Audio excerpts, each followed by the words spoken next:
Nitrogen অণুর গঠন আলোচনা করার আগে প্রথমেই জানতে হবে সমযোজী বন্ধন সাধারণত দুটি অধাতু মৌলের মধ্যে গঠিত হয়। এ ধরনের বন্ধনে উভয় পরমাণু এক বা একাধিক ইলেকট্রন জোড় পরস্পরের মধ্যে শেয়ার করে।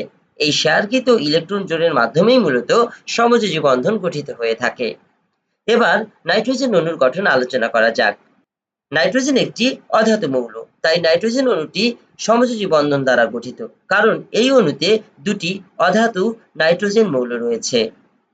নাইট্রোজেনের ইলেকট্রন বিন্যাস থেকে দেখা যায় মৌলটির সর্বশেষ শক্তি স্তরে 5টি ইলেকট্রন রয়েছে। স্থিতিশীল নিয়নের ইলেকট্রন বিন্যাস লাভ করার জন্য প্রতিটি নাইট্রোজেন মৌলের আরও 3টি করে ইলেকট্রন প্রয়োজন। এখানে গুরুত্বপূর্ণ বিষয় হলো, যেহেতু প্রতিটি নাইট্রোজেন পরমাণুর 3টি করে ইলেকট্রন প্রয়োজন, তাই দুটি নাইট্রোজেন পরমাণুর প্রত্যেকে 3টি করে ইলেকট্রন, অর্থাৎ মোট 6টি ইলেকট্রন পরস্পরের সঙ্গে শেয়ার বা ভাগাভাগি করে 3টি যৌথ ইলেকট্রন জোড় গঠন করে।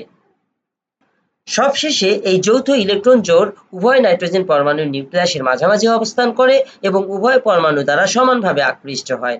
এরূপ শেয়ারকৃত 6টি ইলেকট্রন দ্বারা দুটি নাইট্রোজেন পরমাণুর মধ্যে একটি ত্রিবন্ধন সৃষ্টি হয় এবং নাইট্রোজেন অণু গঠিত হয়।